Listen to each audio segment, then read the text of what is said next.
सबसे बड़ी खबर के साथ आपको बता दें, पीएम मोदी आज विशाखापट्टनम में कर रहे हैं योग।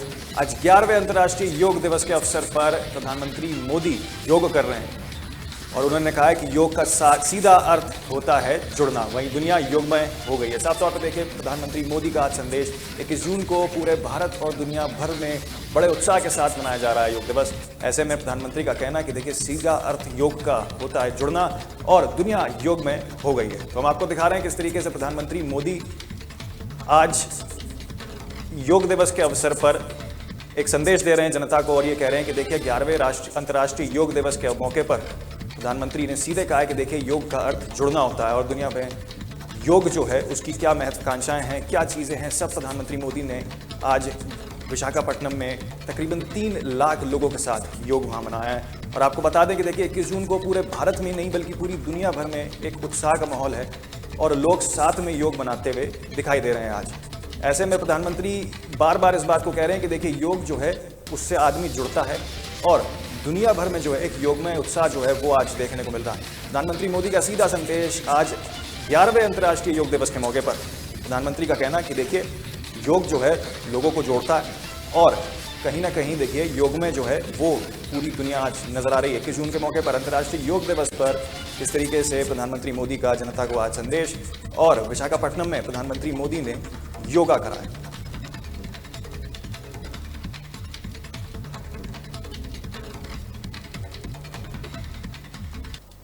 तो अगली खबर की तरफ रुख करते हैं। देखिए, चारधाम तीर्थ पुरोहित महापंचायत के महासचिव डॉक्टर ब्रजेश सती का बड़ा बयान सामने आया। देखिए, उन्होंने चारधाम में तीर्थ यात्रियों की संख्या में 16% की गिरावट को लेकर देखिए एक बड़ा बयान सामने रखा है और कहा है कि देखिए, कैंची धाम में 300% बढ़ी है।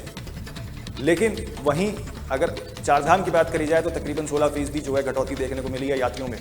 उन्होंने ये भी कहा है कि देखिए, सरकार जो है वो भेदभाव कर रही है और सौतेला व्यवहार कर रही है। इसी के साथ देखिए, पर्यटक विभाग पर भी उन्होंने आरोप लगाया है और कहा है कि सरकार सौतेला व्यवहार कर रही है। तो बड़ी खबर आपको बता रहे हैं कि देखिए, पर्यटक विभाग पर लगातार आरोप लगा रही है सरकार और ऐसे में तीर्थ पुरोहित के महापंचायत डॉक्टर ब्रजेश सती ने एक बड़ा बयान सामने रखा है। और आपको ये भी बता दें कि देखिए, आंकड़ों के अनुसार अभी तकरीबन 6.5 लाख से अधिक यात्री जो हैं वो दर्शन कर चुके हैं। लेकिन उसके बीच ये बयान सामने आना कि देखिए, सरकार जो है भेदभाव कर रही है और तकरीबन 16% की गिरावट।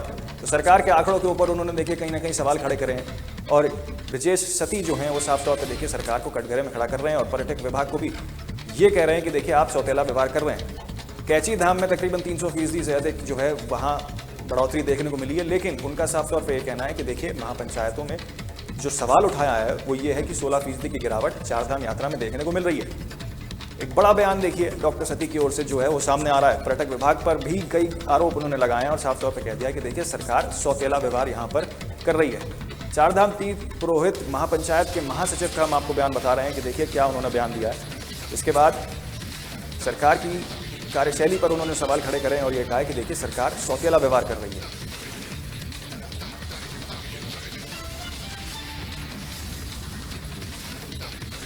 तो अगली खबर मुंबई से है कि जहां मुंबई में अमित शाह का विपक्ष पर सीधा हमला आया। गृह मंत्री अमित शाह ने उद्धव ठाकरे पर बोला हमला, कहा कि सत्ता पर आनंद लिया गया उन्होंने लेकिन जिम्मेदारी नहीं निभाई। साफ तौर पर देखिए, अमित शाह ने एक बड़ा बयान जो है सामने करा और ये भी कहा है अमित शाह ने कि देखिए, असली शिवसेना एकनाथ शिंदे की है। तो अमित शाह ने एक बड़ा आरोप जो है वो एकनाथ शिंदे उद्धव ठाकरे के ऊपर लगाया और ये कहा कि देखिए, असली शिवसेना एकनाथ शिंदे की है।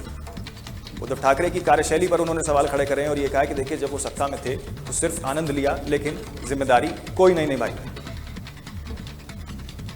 इसी के साथ आपको बता दें कि देखिए, अमित शाह ने मौजूदा शासन की उपलब्धियों को भी गिनाया, जो कई सारे शासन की जो उपलब्धियां थी महाराष्ट्र में, मुंबई में, वो उन्होंने गिनाया है और ये भी कहा है। लेकिन विपक्ष पर हमला साफ तौर पर कांग्रेस और उद्धव गुट की जो शिवसेना है उस पर साफ तौर पर ये कहा है कि देखिए, आपने सत्ता में रहते वक्त कोई भी जिम्मेदारी नहीं निभाई, सिर्फ आनंद लिया है।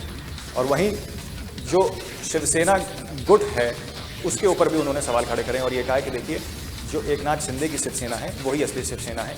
उद्धव ठाकरे वाली शिवसेना ने सिर्फ सत्ता में आनंद लिया है। तो बड़ी खबर आपको बता रहे हैं मुंबई से, जहां अमित शाह का एक बड़ा बयान, विपक्ष पर खासतौर पर उन्होंने हमला बोला है और अपने ही इस बयान में उन्होंने साफ तौर पर उद्धव ठाकरे के ऊपर भी सवाल खड़े करे हैं और ये कहा कि जब आप सरकार में थे तो आपने सिर्फ मजे लिए, आनंद लिए, लेकिन जो जिम्मेदारियां थी उनको आपने नहीं निभाया है। वहीं सरकार की उपलब्धियां भी जो हैं वो भी अमित शाह ने गिनाई हैं कि किस तरीके से महाराष्ट्र की जनता के लिए सौगात जो डबल इंजन की सरकार है वहां पर वो देते हुए नजर आ रही है। अमित शाह का एक बड़ा बयान, जहां शासन की उपलब्धियां तो गिनाई लेकिन साथ ही विपक्ष पर हमलावर भी अमित शाह रहे। तो मुंबई से बड़ी खबर आपको बता रहे थे। तो वहीं उत्तर प्रदेश के एसटीएफ ने भी एक बड़ी कार्रवाई करी है। देखिए, एक बदमाश का एनकाउंटर में मार गिराया है। यूपी के बुलंदशहर में 1 लाख का इनामी डकैत को एनकाउंटर में यूपी एसटीएफ ने 24 घंटे में 2 बदमाशों को यहां ढेर कराया। देखिए, आपको ये भी बता दें कि साल 2000 से चल रहा था बदमाशों के ऊपर गिरोह, और मुजफ्फरनगर में एक दर्ज केस में 7 साल की सजा भी जो है वो सुनाई गई थी, जिसके बाद यूपी एसटीएफ ने एक बड़ी कार्रवाई करी है, जहां मुठभेड़ में एनकाउंटर में उसको ढेर किया है। इनामी डकैत जिसके ऊपर 1 लाख रुपए का इनाम बताया जा रहा था, उसको यूपी एसटीएफ ने एनकाउंटर में ढेर किया है। यूपी एसटीएफ ने 24 घंटे के भीतर देखिए इसी के साथ 2 और एनकाउंटर किए हैं यहाँ पे। साल 2006 से देखिए बदमाशों का गिरोह चल रहा था और मुजफ्फरनगर में एक मुकदमे के तहत 7 साल की सजा भी इनको सुनाई गई थी। तो यूपी एसटीएफ की एक बड़ी कार्रवाई, जहां 1 लाख रुपए का इनामी बदमाश गिरफ्तार जो है वो और मुठभेड़ में ढेर किया गया है यूपी पुलिस की ओर से, यूपी एसटीएफ की ओर से। ऐसे में यूपी पुलिस की भी देखिए एक बड़ी कार्रवाई जो है, क्योंकि देखिए 7 साल की सजा उसको सुना दी गई थी, उसके बाद मुकदमा दर्ज था और उसके बाद एक बड़ी कार्रवाई एसटीएफ की ओर से, यूपी पुलिस की ओर से यहां नजर आई है, जहां पर मुठभेड़ में 1 लाख रुपए का इनामी बदमाश ढेर किया गया।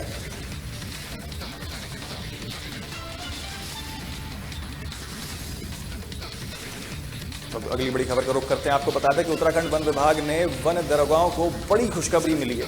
वन विभाग में प्रमोशन की बहार देखने को मिली है। 76 वन दरोगाओं को प्रमोशन मिला है। अपर प्रमुख वन संरक्षक मीनाक्षी जोशी ने प्रमोशन के आदेश जो हैं वो जारी किए थे।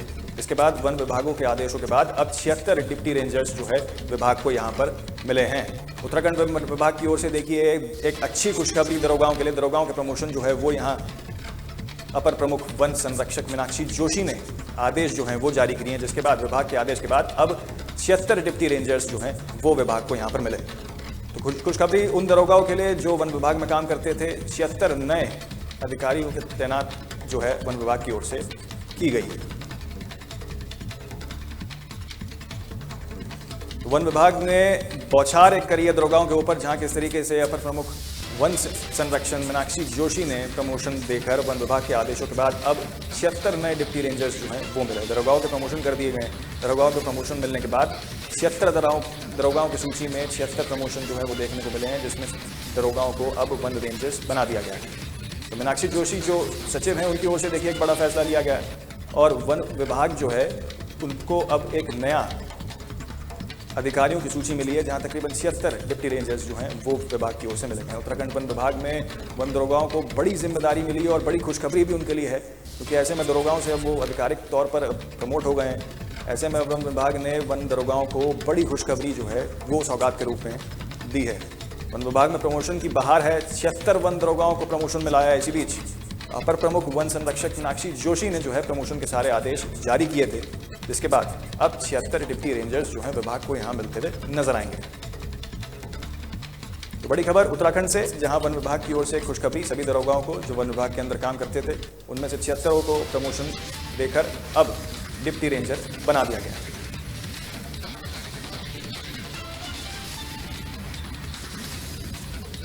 फिलहाल के लिए हमारे इस बुलेटिन में इतना ही। बाकी छोटी बड़ी हर खबर के लिए आप देखते रहिए तहलका टेलीविजन। नमस्कार।